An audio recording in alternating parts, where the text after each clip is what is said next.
Olá, pessoal. Vamos dar continuidade aos nossos planos de estudo, tutorado, do 8º ano, volume 2, de História, da disciplina História. Bom, nas 4 semanas de estudo, na primeira semana a gente vai estar estudando a Revolução Francesa, na segunda semana a independência dos Estados Unidos, terceira e quarta semana, rebeliões na América Portuguesa. Então, a componente curricular, História, aí 4 semanas de estudo. Na primeira semana, semana número 1, a nossa temática aqui, o mundo contemporâneo, o antigo regime em crise, a Revolução Francesa e seus desmembramentos. Então, vamos para as nossas atividades. Chegou a hora de colocar, então, a mão na massa e ver o que você aprendeu, então, sobre a Revolução Francesa. Lembramos que, além deste material, você pode estar consultando seu livro didático para relembrar sobre o antigo regime, sobre a Revolução Francesa de 1789. Bom, pode consultar o livro didático, a internet, ou qualquer outra fonte de estudo que você tenha. Então, bom trabalho. Número 1. A França, do antigo regime, ela trazia vários elementos que remetiam à sociedade feudal. Na França do absolutismo, a sociedade, ela continuava marcada por privilégios, e ela estava dividida em ordens ou estamentos. Analise a figura número 1, identifique qual grupo dentro da sociedade francesa cada indivíduo representa e como ele se encontrava representado na própria imagem.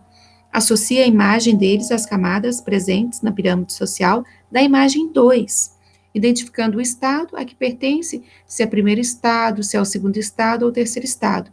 E depois preencha a tabela fornecendo as informações solicitadas quanto à composição e atuação de cada grupo dentro da sociedade francesa. Então, a imagem aqui, você pega ali os nobres, a nobreza aqui, ela está ali sendo carregada literalmente mesmo pelo povo aqui, é o povo quem trabalha aqui.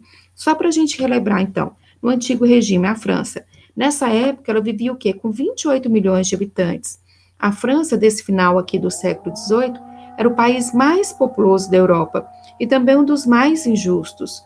Os franceses, eles viviam na época do antigo regime, o poder absoluto do rei, né? Uma sociedade em que o clero e a nobreza tinham enormes privilégios e o rei se apresentava como um representante de Deus na terra. Era o absolutismo de direito divino do rei, tá? Ninguém podia contestar, o poder dele era absoluto nessa época aqui na França. Ou então, naquela época, a sociedade francesa, ela estava dividida em 3 estados. O primeiro estado era o clero, gente. Então, vocês têm que associar isso a essa imagem, a essa pirâmide aí, dessas 3 classes. O primeiro estado, o clero, que é o alto clero, os cardeais, bispos, abades. O segundo estado que vocês têm é a nobreza, a família real, a nobreza cortesã, que o pessoal vivia na corte, e tinha a nobreza provincial, que elas viviam em grandes propriedades. Então, o segundo estado aí, a nobreza. Todos os 2 primeiros estados aí, dessa pirâmide, eles viviam dependendo dos impostos que eles cobravam para do terceiro estado. O terceiro estado é mais embaixo nessa pirâmide. É o povo, é a burguesia, os trabalhadores urbanos, camponeses. Então, essa era a sociedade na época da Revolução Francesa. Então, o primeiro estado, quem que eram os membros? Aí, qual que era a porcentagem? Olha aqui, do primeiro estado aqui, a porcentagem, dizem que os componentes aqui, os números de componentes, era 280 mil pessoas, a porcentagem da população do primeiro estado. Do segundo estado, diziam que eram quase 840 mil pessoas. E do terceiro estado era 26 milhões, ou seja, a maioria da população, 26 milhões, tá, de pessoas. E nessa situação econômica aqui, o que acontecia? Então, vamos colocar aqui os membros, o percentual da população, os privilégios aqui. Então, você pega o privilégio, primeiro estado, eles possuíam muitas terras, cobrava dízimo, tá? Taxa sobre batismo, casamento, que eram os membros da igreja, o clero. O segundo estado, vivia à custa do estado, ou seja, da exploração do trabalhador, do camponês. E o terceiro estado aqui, tá? Aqui era trabalhar mesmo, gerar riqueza, impostos. Então, 80% dos camponeses aqui, população francesa, pagando impostos ao Estado aqui. Então, completar esse quadro aí no seu caderno. Agora, Agora, número 2. A Revolução Francesa é a denominação que se dá ao conjunto dos acontecimentos que ocorreram entre os anos de 1789 e 1799 na França. Esse período marcou profundamente a história do país, da Europa e de todo o mundo. A imagem abaixo é da capa do livro A Revolução Francesa Passo a Passo, que foi lançado em 2015. A partir do pensamento dos filósofos que acreditavam em uma vida mais livre e feliz, esse volume ilustrado explica o regime comandado pelos reis, o papel dos burgueses na Revolução, a resistência da nobreza em perder seus privilégios e a passagem para a democracia. Então, saiu do absolutismo monárquico aqui, na época, o poder absoluto do rei, na França, e passou-se para uma democracia, ou seja, a população vai escolher os seus governantes. Então, analise a imagem e responda às questões. Vamos analisar essas imagens. Aqui parece mais uma revolta, né? Da população, do povo, do terceiro estado. Aqui, então você tem a figura aqui de alguns nobres aqui os cabelos brancos aqui no meio da multidão, dos nobres aqui, então a população ela está revoltada, então começa aqui uma revolta aqui, tem aí uma vela que representa o iluminismo, a razão, a ciência, tá? O iluminismo aqui, os valores aqui burgueses. Então, está acontecendo aqui na França esse movimento. Analise a imagem para responder as questões, então. O primeiro item aqui. O que você observa na imagem? Você vai anotar o que você conseguiu observar na imagem. Quem são as pessoas que estão representadas nas ilustrações da capa do livro? A que classe social elas pertencem? É o primeiro, é o segundo, é o terceiro estado? Tá? Lembre da pirâmide que vocês fizeram. Ó, o que as pessoas estão fazendo? E depois, o que a onda amarela que invade as ruas e a vela ela representa? Qual é a relação do movimento iluminista com a eclosão da Revolução Francesa? O movimento iluminista, razão, ciência, burguesia, defendia a separação dos três poderes, executivo, legislativo e judiciário, na época, para diminuir um pouco o poder do governante. Então, lembra desse movimento iluminista e como que ele vai estar influenciando na Revolução Francesa. Na questão número 3, em 1789, o povo francês levou a sério o fim da monarquia absoluta e o estabelecimento da Primeira República Francesa. 6 semanas depois do ataque à Bastilha e 3 semanas depois do fim do feudalismo, a Declaração dos Direitos do Homem e do Cidadão foi adotada pela Assembleia Constituinte Nacional como o primeiro passo para a escrita de uma Constituição para a República da França. De uma forma bem resumida, a declaração diz que todos os cidadãos devem ter garantidos os direitos de liberdade, propriedade, segurança e resistência à opressão. Então, o cidadão ele tem que ter garantido seu direito de liberdade, de propriedade, que na época o rei ele tomava suas propriedades, a tudo ele pertencia, você não tinha essa liberdade. Tá? A seguir, você encontra alguns artigos que foram estabelecidos nesta declaração, analise-os e, em seguida, responda as questões. Artigo aqui, o primeiro, da Declaração dos Direitos do Homem e do Cidadão. Os homens nascem e são livres e iguais em direitos. As distinções sociais só podem fundamentar-se na utilidade comum. O segundo artigo. A finalidade de toda associação política é a conservação dos direitos naturais imprescritíveis do homem. Esses direitos são a liberdade, a propriedade, a segurança e a resistência à opressão. Artigo 4º. A liberdade consiste em poder fazer tudo que não prejudique o próximo. Assim, o exercício dos direitos naturais de cada homem não tem por limite senão aqueles que asseguram aos outros membros da sociedade o gozo dos mesmos direitos. Esses limites apenas podem ser determinados pela lei.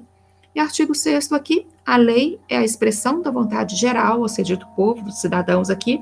Todos os cidadãos têm o direito de concorrer pessoalmente ou através de mandatários para a sua formação. Ela deve ser a mesma para todos, seja para proteger, seja para punir. Todos os cidadãos são iguais aos seus olhos e igualmente admissíveis a todas as dignidades, lugares e empregos públicos, segundo a capacidade e sem outra distinção que não seja a das virtudes e dos seus talentos. Ó, agora perguntas. Qual a importância da Declaração dos Direitos do Homem e do Cidadão para a sociedade francesa daquela época?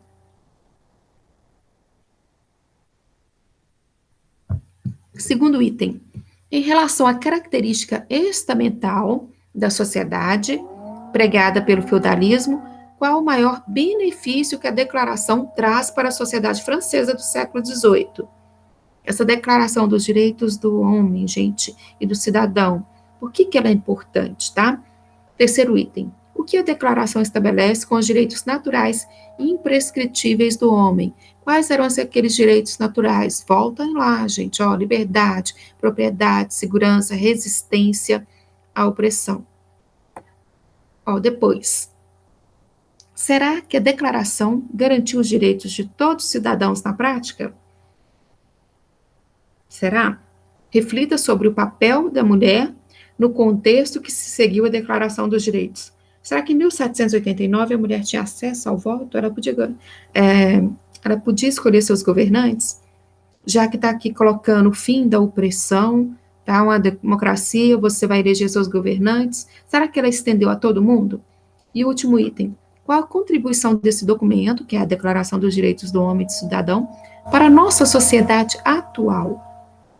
Depois para o próximo, 4. Leia o fragmento de texto a seguir, analise a imagem e preencha a tabela com as informações que são solicitadas, os jacobinos e os girondinos. Em 1791, começava a vigorar a nova Constituição Francesa. A Assembleia Constituinte, convocada para escrevê-la, foi dissolvida ao concluir sua missão.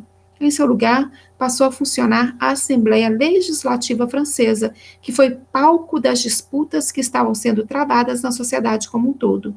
O exercício da política passou a se fazer a partir da divisão dos poderes entre legislativo, que faz as leis, exercido pela Assembleia, executivo, que executa as leis, exercido pelo rei, e judiciário, que cuida do cumprimento das leis, exercido por juízes eleitos. Dentro da Assembleia, do lado direito, sentavam-se os chamados girondinos, que eram os moderados e queriam respeito à Constituição. Do lado esquerdo, os deputados radicais, que queriam a implantação da República, limitando o poder real. Os da esquerda eram chamados jacobinos, que eram os radicais, liderados por Robespierre, tá? Então, vamos lá. Esquerda e direita. Devido a essa divisão política existente na França revolucionária do século XVIII até os nossos dias, usamos a divisão esquerda e direita para nos referirmos aos partidos políticos. Então, direita, que não quer muita mudança, transformação, tá? E da esquerda, já são mais radicais, querem uma transformação profunda na sociedade. Então, partido de esquerda, partido de direita. Direita são mais moderados, mais conservadores. Então, vamos lá. Aqui a Assembleia Constituinte. A imagem. Agora vocês vão fazer esse quadro no caderno e colocar aqui, tá, os grupos sociais envolvidos. Quem que eram os girondinos? Quem que eram os jacobinos? Façam análise também os pântanos. Aqui qual que é a posição política? O que eles defendiam? Em que lugar eles sentavam no parlamento? Quem sentava do lado esquerdo? Quem que sentava do lado direito no parlamento? Aqui, girondinos, jacobinos, façam essa pesquisa, tá? E anotem aí no quadro de vocês. Aqui. Então, vamos relembrar? Revolução Francesa? Olha, a crítica situação econômica, às vésperas da Revolução Francesa de 1789, exigia reformas urgentes e gerava uma grave crise política. Ocorreu uma onda de falências acompanhada de desempregos, queda de salários, arruinando o comércio nacional. As crises econômicas se juntaram às políticas, com demissão de ministros que haviam convocado a nobreza e o clero para contribuírem no pagamento de impostos. Pressionados pela crise, o rei, na época, Luís XVI, convoca os Estados Gerais, que é uma assembleia formada pelas três divisões, os três poderes aqui da sociedade francesa. O primeiro Estado, que é composto pelo clero, os membros altos do clero. Segundo Estado, formado pela nobreza. E o terceiro Estado, composto por todos aqueles que não pertenciam ao primeiro nem ao segundo Estado, no qual se destacava a burguesia. O terceiro estado, mais numeroso, pressionava para que as votações das leis fossem individuais e não por estado. Somente assim o terceiro estado poderia passar normas que os favorecessem. No entanto, o primeiro e o segundo estado recusaram essa proposta e as votações continuaram a ser realizadas por estado. Dessa forma, reunidas no Palácio de Versalhes, na época, na França, o terceiro estado e parte do primeiro estado, que é o baixo clero, se separaram da Assembleia.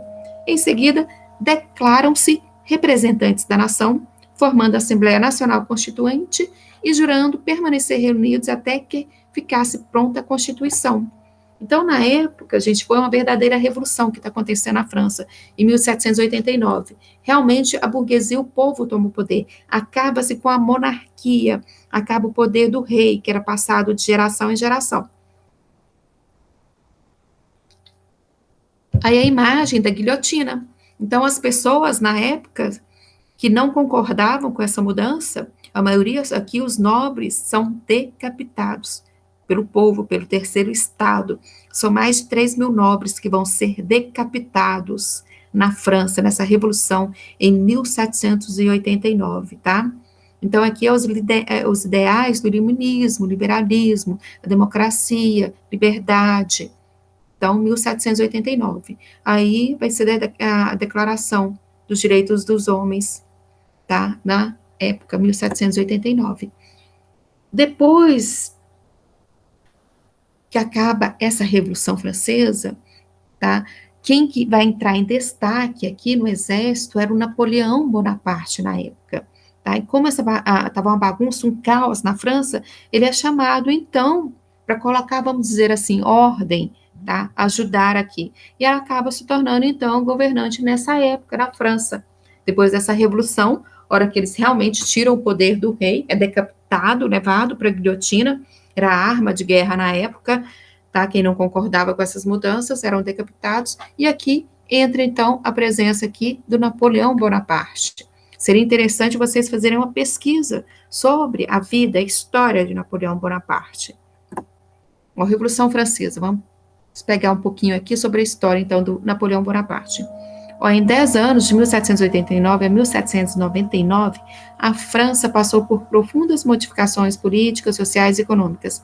A aristocracia do antigo regime perdeu seus privilégios, libertando os camponeses dos antigos laços que os prendiam aos nobres e ao clero. Desapareceram as amarras feudais que limitavam as atividades da burguesia e criou-se um mercado de dimensão nacional. A Revolução Francesa foi a alavanca que levou a França do estágio feudal para o capitalista e mostrou que a população era capaz de condenar um rei. Igualmente, instalou a separação de poderes e a Constituição, uma herança deixada para várias nações do mundo. Tá? Aqui os ideais da burguesia, a Constituição, lei para estar seguindo, a democracia, você eleger seus governantes. Em 1799, a alta burguesia aliou-se ao general Napoleão Bonaparte, que foi convidado, então, a fazer parte do governo. Sua missão era recuperar a ordem e a estabilidade do país, proteger a riqueza da burguesia e salvá-lo das manifestações populares. Então, por volta de 1803, tem início as guerras napoleônicas, que eram conflitos revolucionários imbuídos dos ideais da Revolução Francesa, que teve como protagonista, na época, então, o Napoleão Bonaparte. E o Napoleão Bonaparte começa a invadir outros países na Europa, que era monarquia, e tirava os reis do poder, e colocava aí a presença aí de alguém, aí um representante. Aí o nome dessa democracia, o liberalismo, nessa época, por isso que ele é tão importante. Ele vai ajudar a consolidar, então, essa luta, esses ideais, esses valores aqui que está surgindo aqui na época da Revolução Francesa. Agora, nós vamos para a semana 2. Anotem no caderno, tá? Semana 2, a gente ainda continua no mundo contemporâneo agora, que é o antigo regime, tá? Só lembrando, a partir da Revolução Francesa, 1789, é o mundo contemporâneo, tá? Aqui, objetos do conhecimento, Revolução Francesa e seus desdobramentos, conteúdos relacionados, independência dos Estados Unidos, América Inglesa, a lei do açúcar e do selo, as leis intoleráveis e a proclamação da independência. Então, essa é a segunda semana. Agora, a gente vai para estar estudando sobre as 13 colônias. Aqui, Estados Unidos, a sua independência, a sua luta por independência. A gente estava na Europa, a gente estava na França. Agora, vamos voltar aqui para a América. Ó. Vamos partir, praticar o que você aprendeu. Esse é o momento de você mostrar o conhecimento que construiu sobre a independência dos Estados Unidos. Número 1. O processo de colonização das 13 colônias, como tem aqui no mapa, aqui no litoral, aqui nos Estados Unidos, aqui, são 13 colônias, 13 estados aqui. As 13 colônias inglesas na América seguiam modelos bem diferentes em relação à ocupação e exploração do território. As colônias do Sul, olha o mapa, gente. As colônias do Sul se caracterizaram como colônias de povoamento, e as colônias do Norte como colônias de exploração. Levando em consideração as pesquisas realizadas e todo o conhecimento adquirido, observe o mapa e responda às questões. Então, observe o mapa e as 13 colônias aí, Estados Unidos. Agora, a gente vai estar estudando aqui a luta pela independência também aqui, a Revolução aqui americana. Vamos lá. Ó, pinte no mapa acima, com cores diferenciadas, as colônias que representam o grupo do Sul, as que caracterizam o grupo do Norte. Crie uma legenda para facilitar a identificação. Caracterize cada tipo de colônia, levando em consideração a economia e a organização social. Colônias do Sul era o quê? Mais povoamento, latifúndio. Colônia no Norte, mais industrialização, exploração. Analise as diferenças entre os tipos de colonização adotados em um futuro no qual aconteceria, então, logo depois, a independência dessas 13 colônias. Você acredita que essas diferenças poderiam ser um problema no processo de unificação do território em um único país? Comente. Lembra que no Norte eles defendiam o fim da escravidão, o trabalho livre, e o Sul era escravista. O Sul ele é mais agrário, latifundiário, e o Norte ele é mais industrializado. Então, pensa nisso, se vai ser um problema para o futuro. 2. Após a Guerra dos 7 Anos, os ingleses saíram vitoriosos. No entanto, isso não significa que não tiveram perdas econômicas em outros setores. Para minimizar os déficits da economia gerados pelo conflito, a Inglaterra resolveu estabelecer uma série de medidas de controle sobre suas colônias, em especial as colônias inglesas na América. Essas medidas de controle consistem em taxas e impostos que passariam a ser cobrados ou intensificados para que a metrópole pudesse minimizar as perdas financeiras ocorridas durante o conflito com a França. No entanto, as colônias americanas da Inglaterra não reagiram bem a essas determinações da metrópole, e vários conflitos eclodiram no território americano. Entre eles, o mais famoso está a festa do chá em Boston, que foi quando os colonos disfarçados de nativos indígenas invadiram navios ingleses e derramaram toda a carga de chá no mar. Esse período está retratado na imagem aqui, a seguir aqui, essa imagem. Aqui a gente está falando Estados Unidos, então. Então, na época, os colonos se revoltavam contra os impostos que haviam na época.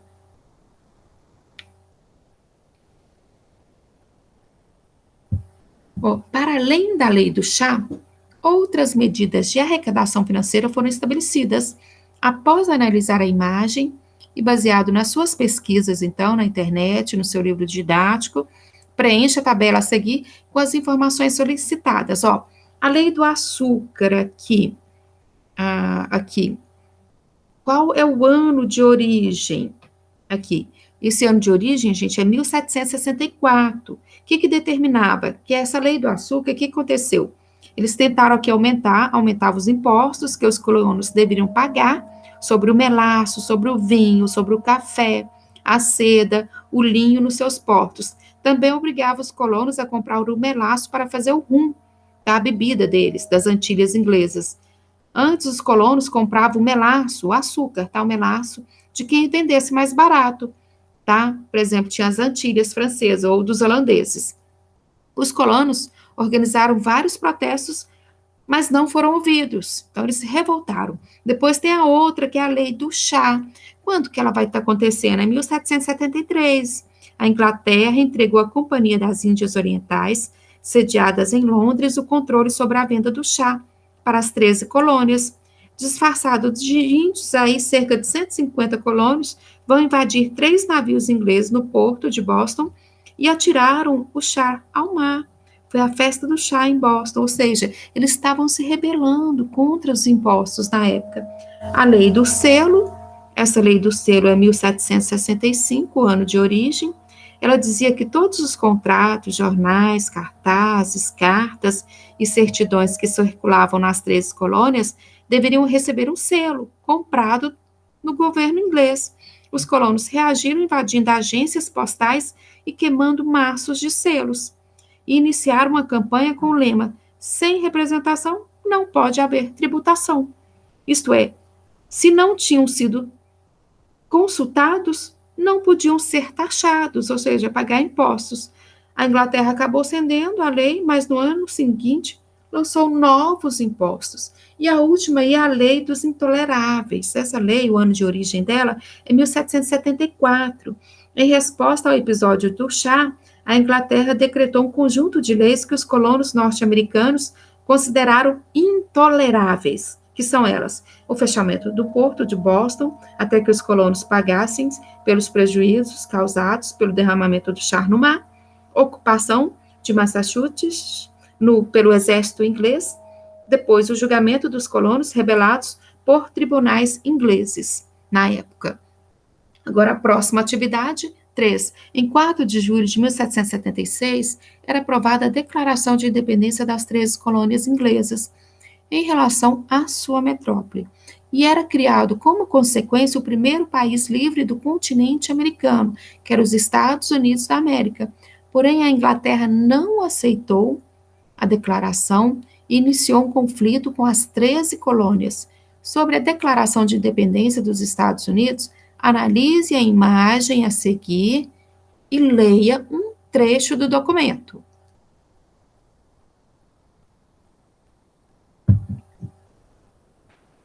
Ó, da esquerda para a direita, Benjamin Franklin, tá? Aqui, será que eles estão fazendo? Vamos analisar essas imagens. Vamos ler o trecho, então, da Declaração de Independência. Ó. Consideramos essas verdades como evidentes por si mesmas, que todos os homens são criados iguais, dotados pelo Criador, por Deus aqui, dotados pelo Criador, de certos direitos inalienáveis, você não pode retirar, tá? Que entre eles estão a vida, a liberdade e a procura da felicidade, que a fim de assegurar esses direitos, governos são instituídos entre os homens, derivando seus justos poderes do consentimento dos governados, que sempre que qualquer forma de governo se torne destrutiva de tais fins, cabe ao povo o direito de alterá-la ou de aboli-la e instituir novo governo, baseando-o em tais princípios e organizando-lhes o poder pela forma que lhe pareça mais conveniente para realizar-lhe a segurança e a felicidade. Então, trecho da Declaração de Independência dos Estados Unidos. Então, os seres humanos têm aí direito à vida, à liberdade, à procura de felicidade. Responda às questões. Observando a imagem, descreva a cena que você observa. Quem são os personagens contidos nela? Então, vai lá na imagem, dá uma olhadinha, quem são os personagens, qual classe eles representam e o que será que eles estão fazendo. Depois, sobre o trecho da Declaração de Independência dos Estados Unidos, quais as principais defesas que ela faz? Qual que é o principal? Tá? Aqui, quais são os direitos inalienáveis aqui para o ser humano? Bom, de qual movimento vem a inspiração para a Declaração da Independência dos Estados Unidos? Depois, por último aqui, segunda declaração, qual seria o papel do povo nesse novo país independente? A que povo o trecho se refere? Tá? Aqui, seria aqui os cidadãos aqui, e que direitos que eles têm aqui, o que ela está assegurando? Então, vamos relembrar? Olha, independência das 13 colônias. A independência das 13 colônias vai ocorrer em 1776, quando ainda não existiam os Estados Unidos da América. Também pode ser chamada de Revolução Americana, porque é um movimento de libertação, de emancipação, com elementos iluministas radicais, antecedentes da independência das 13 colônias. Ó, a colonização da América inglesa foi totalmente diferente da que ocorreu na América Latina, porque foi de povoamento. Além disso, essa colonização teve duas motivações: uma religiosa primordial e teve também a motivação mercantil, mercado. Os calvinistas migraram para as 13 colônias para fugir da perseguição na Inglaterra, tá? Lembra daquela briga que teve, a reforma religiosa ali, a protestante, calvinismo, anglicanismo, luteranismo. Olha, as 13 colônias eram vistas como uma terra de libertação religiosa, mesmo antes da independência. A base do calvinismo é a predestinação, pois Deus conhece e sabe tudo, portanto, a prosperidade é sinal de que se é predestinado. Dessa forma, o trabalho do calvinismo foi idealizado pela burguesia, o calvinismo, anglicanismo, luteranismo, tá, gente? Então, eles tinham liberdade para estar exercendo a religião deles, sem a perseguição ali na época da Igreja Católica. Valorizava-se a ética do trabalho, a lógica da acumulação, investimento de recursos. Nas 13 colônias havia a formação de uma sociedade civil, pois o governo era fraco, pois havia o autogoverno. Também ocorria a servidão por contrato, que baseava-se em trazer indivíduos desempregados da Inglaterra na época. Na época, no governo de Stuart, houve cercamentos na qual muitos colonos perderam suas terras. A viagem até as 13 colônias era paga pelos Estados Unidos e esses colonos deveriam trabalhar por 7 anos em média para pagar seus custos de viagens na época, tá? Então a gente fala servidão por contrato, não é trabalho escravo, é uma servidão por um determinado tempo, por contrato. Fatores que levaram à independência das 13 colônias. Foram vários fatores. Primeiro, a metrópole ali, a Inglaterra, tá? A Inglaterra, a França aqui, cobrava impostos dos colonos e colocava muita regra na população, muitas leis para estar seguindo, a obrigação de ter participado na Guerra dos 7 anos, etc. Tá? Tudo isso vai levar aí à independência das 13 colônias. Agora vamos para a terceira semana, a gente ainda continua nessa temática. Aqui agora a gente vai para também estar estudando aqui as rebeliões que vai estar acontecendo na América Portuguesa, aqui no Brasil, a Congelação Mineira e a Baiana, tá? Insatisfações coloniais, os bandeirantes e a escravidão. Então, vamos lá, para a nossa terceira semana. Vamos praticar o que você aprendeu? Esse é o momento de você mostrar o conhecimento que construiu sobre as rebeliões na América Portuguesa agora. Ao número 1, o domínio da metrópole portuguesa, o país que domina é a metrópole, sobre a sua colônia, aqui colônia, o país que é dominado, no caso aqui, no Brasil aqui, sobre a sua colônia na América, submeteu os colonos a condições impostas que, na maioria das vezes, oportunizaram apenas os interesses de Portugal. A exploração excessiva, que era realizada por Portugal, teve seus reflexos de descontentamento a partir do final do século XVII. Neste ocorreu apenas um movimento de revolta, mas foi ao longo do século XVIII que os casos se multiplicaram. Entre os principais movimentos nativistas, podemos destacar a revolta de Beckman, a Guerra dos Mascates, a Guerra dos Emboabas e a revolta de Filipe dos Santos. Sobre essas revoltas, pesquise em diferentes fontes e preencha o quadro abaixo com as informações solicitadas. Então, desenhe esse quadro no seu caderno e vamos completar, então, da revolta, o ano, o líder aqui, os grupos sociais, as causas e os resultados, então, dessas revoltas.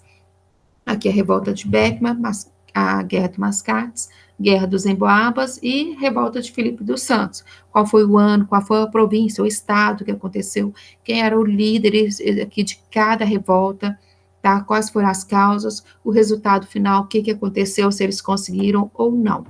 Então, vamos relembrar aqui. Revolta de Beckman vai estar acontecendo no Maranhão. Quais os fatores? Insatisfação dos senhores de engenho com o monopólio do comércio de escravos negros pela Companhia Geral do Comércio do Maranhão.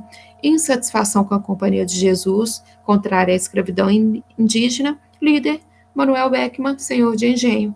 e a vitória acaba sendo dos portugueses. Então, vocês vão completar nesse quadro aqui, nessa atividade. Vocês vão estar completando aqui sobre cada revolta. Então, a primeira aqui do Beckmann, a segunda, Guerra dos Emboabas, o ano 1708 a 1709, local Minas Gerais. Qual que foi o fator? Disputa pelas recém-descobertas áreas mineradoras entre bandeirantes e paulistas, tá? Vitória das autoridades metropolitanas, ou seja, dos portugueses. Então, esse é o segundo item, vocês vão estar colocando aqui, tá? Aliás, Guerra dos Emboabas. Agora vamos para a Guerra dos Mascates, esse é o segundo item. Local que ela vai estar acontecendo em Pernambuco, no ano de 1710 até 1712. Um dos fatores foi a rivalidade entre a cidade, na época Olinda, senhores de engenho, e a cidade de Recife, que eram os comerciantes portugueses. Devido à elevação de Recife à condição de vila, não se submetendo mais à autoridade, na época, da Câmara de Olinda, da cidade de Olinda. Da consequência, intervenção da metrópole de Portugal, vitória dos comerciantes portugueses, os líderes foram presos, Recife acaba elevada à capital de Pernambuco. Depois a revolta de Felipe dos Santos, em 1720, onde ela vai estar acontecendo? Vila Rica. Qual o fator? Abusos do fiscalismo português, tá? Aqui na cobrança de impostos, contra a criação das casas de fundição. O que eram essas casas de fundição? Na época era proibido você andar com ouro em pó, você tinha que carregar com as pepitas, você tinha que carregar eles com ouro fundido, porque quando você levava na casa de fundição, ela pegava esse metal, esse ouro, transformava em barra de ouro. E essas barras eram tiradas aí uma porcentagem, 20%, que era o imposto, tá? E o pessoal era contra a criação dessas casas de fundição, que é onde se cobrava o imposto. E eles eram contra a cobrança também do quinto, também a cobrança aí do ouro. Consequência, vitória dos portugueses. O líder do movimento, o minerador português Felipe dos Santos, foi enforcado em praça pública e esquartejado. Agora, para a questão número 2 dessa semana 3. O iluminismo, lembrando, o iluminismo foi um movimento intelectual filosófico que surgiu na Europa durante principalmente o século XVIII. Seus idealizadores diziam que iriam trazer luz, razão, ciência para a sociedade que não conseguia ver com os olhos da razão e ainda estava enraizada nos princípios que nortearam a Idade Média. O iluminismo influenciou muitos movimentos em busca de liberdade em toda a Europa e também não se limitou a ela. Já vimos que o iluminismo esteve presente nas ideias que nortearam a independência dos Estados Unidos e aqui no Brasil a teoria das luzes, tá? Ciência, razão, liberalismo, democracia aqui no Brasil a teoria das luzes do século XVIII influenciou os movimentos separatistas, que na época nós também vivíamos numa monarquia. Comente de que maneira os ideais iluministas estavam presentes nos movimentos da Conjuração Mineira e da Conjuração Baiana. Então, a pergunta número 2, você vai comentar de que maneira esses ideais iluministas, razão, ciência, democracia, aqui liberalismo, da liberdade, aqui, estavam presentes no movimento da Conjuração Mineira e Conjuração Baiana. Vamos relembrar em Confidência Mineira? Olha só, Inconfidência Mineira ou Conjuração Mineira. Foi um movimento de caráter separatista que ocorreu na capitania de Minas Gerais, aqui no estado de Minas Gerais, falava-se capitania, em 1789. O objetivo era proclamar uma república independente, tá? Não mais no domínio do rei de Portugal, tá? Ela queria se tornar uma república, que antes era colônia aqui o Brasil. Então, o objetivo era proclamar uma república independente, criar uma universidade e abolir dívidas junto à Fazenda Real.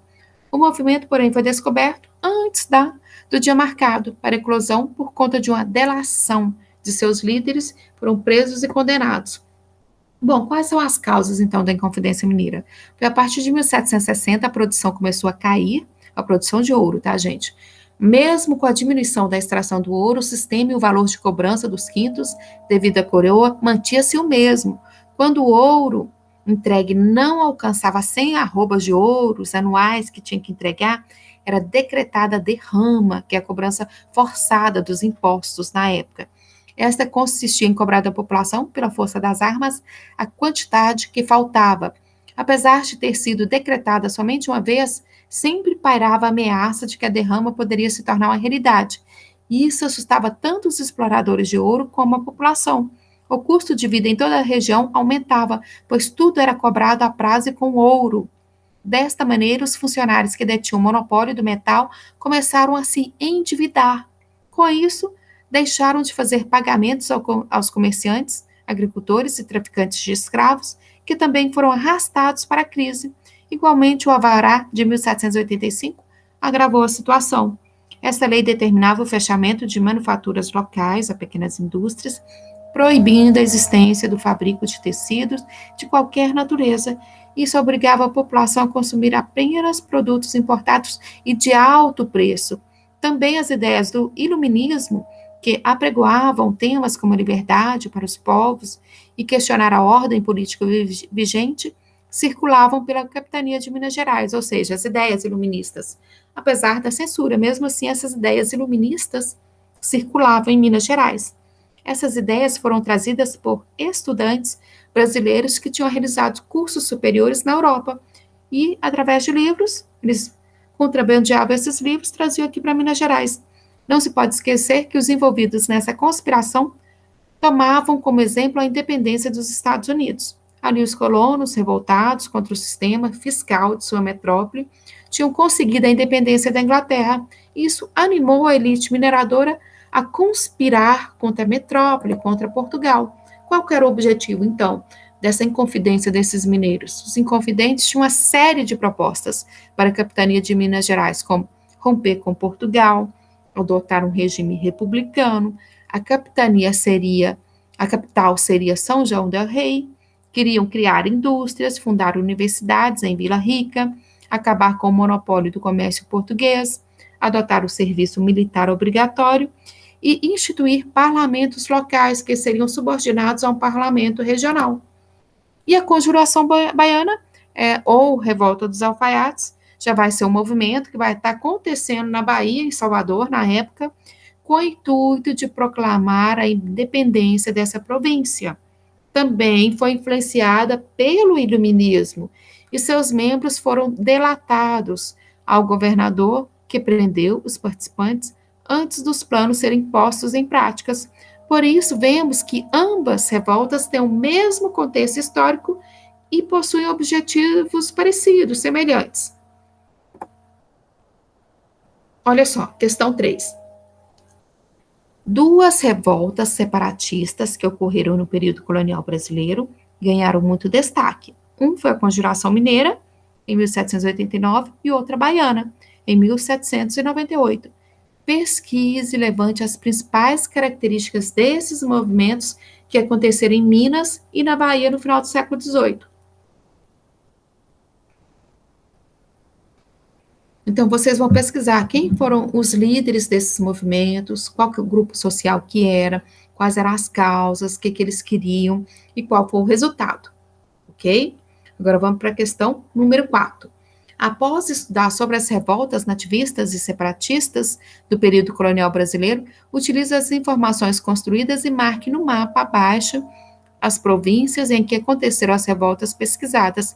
Crie uma legenda para facilitar a interpretação do mapa. Então, onde vai estar acontecendo a Inconfidência Mineira? Onde vai estar acontecendo a Baiana? Onde vai estar acontecendo as guerras, as nativistas, as outras que tiveram? Então, anote no mapa, crie uma legenda. E após esse momento, responda as questões a seguir, levando em consideração as revoltas nativistas e as revoltas separatistas. Quais classes sociais estavam envolvidas nas revoltas? Existiam causas comuns nos movimentos? Tá? O que eles queriam nesses movimentos, todos eles? Caso exista a ponte, em qual região do país se concentravam essas rebeliões? Qual que era a característica dessas regiões? Quais as províncias, os estados que não aconteceu revoltas? Quais das rebeliões obtiveram sucesso ou não? Quais revoltas foram derrotadas? E com base nas informações construídas, tá? podemos atribuir o sucesso aqui dessas revoltas, ou insucesso? Podemos atribuir o insucesso ou não dessas revoltas? Faz uma análise. Agora vamos para a última semana, semana 4, continuando aí dentro da temática dessas rebeliões que vai estar acontecendo. Aqui, os temas relacionados aqui, as riquezas em Minas Gerais, a luta pelas riquezas e a sociedade mineradora. Continuando, então, última semana, coloque aí, anote no seu caderno, semana 4, atividades, questão número 1. Em função do esgotamento do ouro em Minas Gerais e da consequente diminuição da arrecadação de impostos pela metrópole, Portugal ameaçou proclamar a derrama, que consistia então na cobrança de impostos de cada indivíduo para completar a quantia que deveria ser paga ao governo português. Durante aquele ano, Portugal acreditava que a diminuição dos impostos era fruto do contrabando do ouro e não do esgotamento das minas. Assim, em 1788, a coroa portuguesa na época, Portugal, decretou então a derrama, que foi um dos motivos da eclosão, do início da Inconfidência Mineira. Bom, com base em seus conhecimentos e analisando a imagem, responda às questões. O que a imagem satiriza? Vamos voltar nela. Olha lá, está escrito derrama, né? Cobrança forçada de impostos. Aqui uma caveira ali representando o cobrador ali de impostos aqui, o fiscal. E tem outro lá, o povo. Que diabo será isso? Será? Sei lá, mas se veio de Portugal, não é boa coisa. Está dizendo aí a população. Aí está fazendo uma sátira, ou seja, coisa boa que não é. Bom, o que a imagem, então, satiriza? A crítica que ela faz. Como é apresentada a questão da derrama na imagem? Pessoal, está aflito ou não? Está feliz? Bom, a Inconfidência foi um movimento organizado pela elite mineira. De que maneira a charge confirma essa ideia? Tá? E 2, leia o fragmento e analise as imagens. Fragmento 1. Há muitas controvérsias a respeito da verdadeira origem da bandeira dos Inconfidentes. Tá aqui em Minas Gerais, os Inconfidentes. Aqui.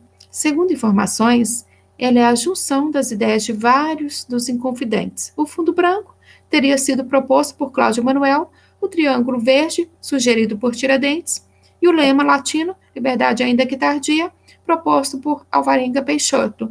Devido ao alto grau de vigilância da coroa portuguesa em Minas Gerais, essa bandeira não chegou a ser feita. Sua confecção seria realizada após o início da Revolução.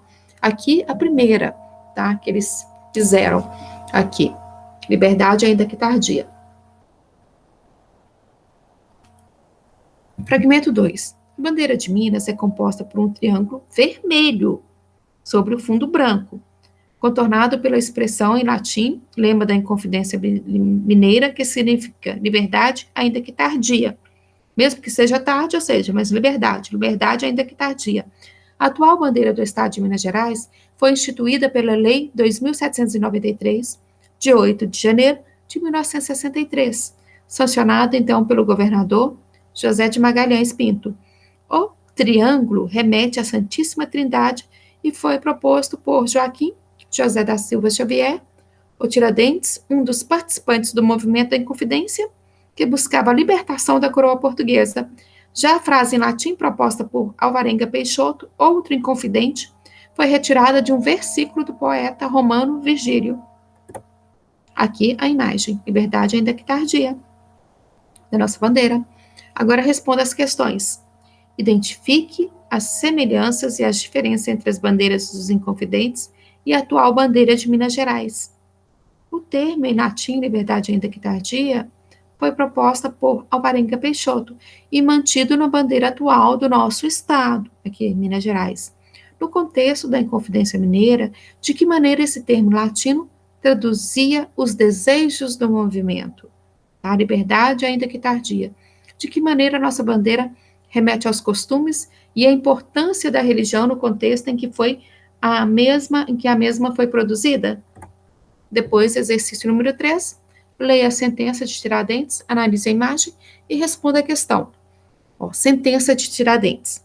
Portanto, condenam ao réu Joaquim José da Silva Xavier, por alcunha de Tiradentes, alferes, que foi da tropa paga da capitania de Minas, a que, com braço e pregação, seja conduzido pelas ruas públicas ao lugar da forca e nela morra de morte natural para sempre, e que depois de morto lhe seja cortada a cabeça e levada à Vila Rica, onde, em seu lugar mais público, dela será pregada em um poste alto, até que com o tempo a consuma e seu corpo será dividido em 4 partes e pregado em postes pelos caminhos de Minas Gerais, no sítio de Varginha e das Cebolas, onde o réu teve suas infames práticas, e os mais nos sítios de maiores povoações, até que o tempo também os consuma.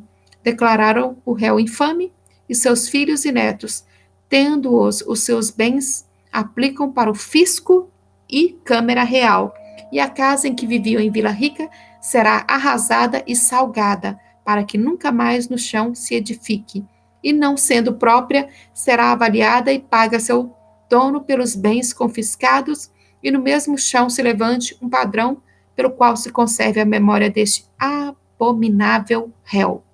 Essa foi a sentença de Tiradentes. Bom, agora a pergunta. O que diz a sentença de Tiradentes sobre o motivo de sua morte? Esse motivo é real? Em que parte da sentença podemos perceber uma contradição quanto ao motivo da morte do Inconfidente? Segundo item, qual a intenção da coroa em determinar a morte de Tiradentes como uma morte natural? O que você observa na imagem?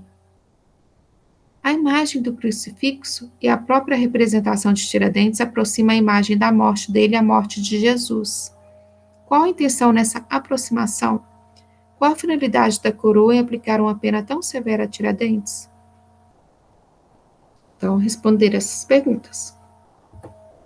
4. Como você estudou ao longo da realização dessas atividades muitas diferenças e também semelhanças que marcaram que os movimentos separatistas ocorridos na Bahia e Minas, abaixo temos 2 imagens. A imagem 1 traz os líderes da Conjuração Baiana e a imagem 2, alguns líderes do movimento separatista em Minas. Analise-as e responda as questões. Aqui, qual que é a diferença aqui? É mais a condição socioeconômica aqui. Então, os de baixo, um era alferes aqui, tá? Da Conjuração Mineiro, de cima, tá? Da Baiana. Então, você vai fazer essa análise aqui. Qual a diferença desses 2 movimentos? Aqui, observando a primeira imagem, como estão retratados os líderes do movimento na Bahia, para mais setores populares da Bahia. Analisando a imagem 2, como estão representados os líderes da Conjuração Mineira? A que grupo social pertencem os líderes da Conjuração Baiana? Como esse grupo está representado na imagem? A que grupo social pertencem os líderes da Conjuração Mineira? Como esse grupo está representado na imagem? E, por último, de que maneira a origem social de ambos os grupos influenciaram os objetivos de cada revolta? Então, você vai analisar as 2 imagens, o que elas têm de diferentes.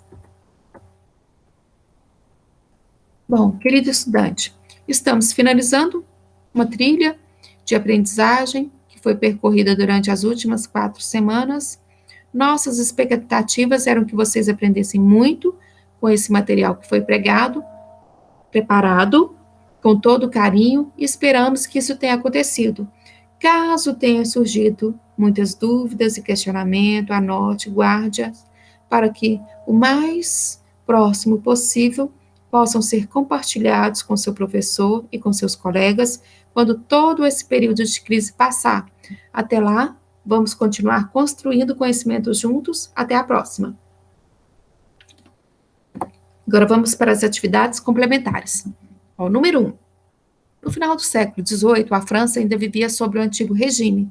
Explique como a sociedade francesa era formada nesse período e quais eram as suas características. Olha, a sociedade francesa era dividida em 3 estados. O primeiro estado era composto pelo clero, segundo pela nobreza, e o terceiro estado por camponeses, trabalhadores das cidades e burgueses. O clero e a nobreza possuíam muitos privilégios e detinham poder. Já os camponeses, os trabalhadores das cidades e os burgueses geravam as riquezas e tinham que pagar altos impostos. Questão número 2, das atividades complementares. Valendo ponto extra, vamos lá. 2. Uma das fases do processo de Revolução Francesa foi a Convenção Nacional, assembleia que buscava elaborar uma nova Constituição na França. A convenção era composta por 750 deputados e abrigavam 4 importantes grupos políticos na época, tá? Os girondinos, jacobinos, cordelieres e planície. O que cada grupo representava, quais eram as ideias que eles defendiam? Resposta. Os girondinos representavam a alta nobreza e defendiam o voto censitário. O que é o voto censitário? Só quem tinha dinheiro, os bens, podia votar. E o direito à propriedade privada. Também eram contrários à participação popular na Revolução. Os jacobinos representavam a pequena burguesia e defendiam o voto para todo mundo, independente se tivesse dinheiro ou não. E a participação, a gente fala voto universal, tá? E a participação popular no processo revolucionário. Os cordelieres eram radicais e defendiam o fim da propriedade privada e a reforma agrária. E a planície era composta por deputados que defendiam interesses imediatos, ora concordando com os girondinos, ora concordando com os jacobinos. Questão número 3. Durante o século XVIII, a mineração tornou-se uma das principais atividades econômicas da colônia portuguesa na América. O interesse português em garantir lucros com a exploração aurífera fez que a coroa aumentasse os impostos e o controle sobre a produção e circulação de metais preciosos. Sobre esse tema, responda. Letra A. De que maneira era realizado o contrabando de ouro e metais preciosos nesse período? Como a coroa portuguesa reagiu a essas práticas? Resposta. Letra A. As pessoas escondiam ouro em seus corpos, em partes das vestes, dos calçados, dentro de alimentos e também dentro de estátuas de santo, tá? Era chamado santo do pau oco, que na verdade era por dentro, era oco e se escondia ouro, diamantes. Para conter o contrabando, Portugal criou as casas de fundição, onde o ouro era derretido e transformado aqui em barras. E, ao mesmo tempo, já era feita a cobrança do quinto, o imposto sobre o ouro. Além disso, também intensificou-se a escolta que levava o ouro até os portos, a fim de coibir possíveis assaltos durante o transporte. Letra B, da questão número 3. Quando ocorreu o aumento da opressão sobre os colonos pela manutenção dos níveis arrecadados de impostos, apesar da queda na produção, houve um movimento contrário que planejava uma rebelião. Escreva um pequeno texto explicando o que foi a Conjuração Mineira e quais eram suas principais aspirações e inspirações. A Conjuração Mineira, então, foi um movimento promovido por um grupo, em sua maioria da elite de Vila Rica, que planejavam a revolta para o dia da cobrança da derrama. Os conjurados defendiam a independência de Minas Gerais, a proclamação de uma república com capital em São João del Rei, criação em Vila Rica de uma universidade, uma casa da moeda para controlar a emissão de dinheiro. Parte dos conjurados era movida por ideais iluministas e de mudança, outra parte, no entanto, tinha como único objetivo a suspensão da derrama, cobrança forçada dos impostos em atraso devidos a Portugal. Questão número 4, leia o texto a seguir e depois responda as questões. Para o resto da América, os Estados Unidos serviriam como exemplo. Uma independência concreta e possível passou a ser o grande modelo para as colônias ibéricas que desejavam separar-se das metrópoles. Os princípios iluministas, que também influenciavam a América Ibérica, demonstraram ser aplicáveis em termos concretos. Soberania popular, resistência à tirania, fim do pacto colonial, tudo isso os Estados Unidos mostravam às outras colônias com seu feito. Para os índios, a independência foi negativa, pois a partir dela aumentou a pressão expansionista dos brancos sobre os territórios ocupados pelas tribos indígenas. Para os escravos, foi um ato que, em si, nada representou. Então, aí o livro, Formação da Nação, Leandro Carnal, História dos Estados Unidos aqui, das origens ao século XXI, São Paulo, contexto 2007. Então, vamos lá. Pergunta-se. Segundo o texto, quais as ideias iluministas se concretizaram na independência dos Estados Unidos? Bom, resposta: soberania popular, resistência à tirania, Fim do Pacto Colonial. B. Segundo texto, qual o principal grupo social beneficiado pela independência? Os homens brancos.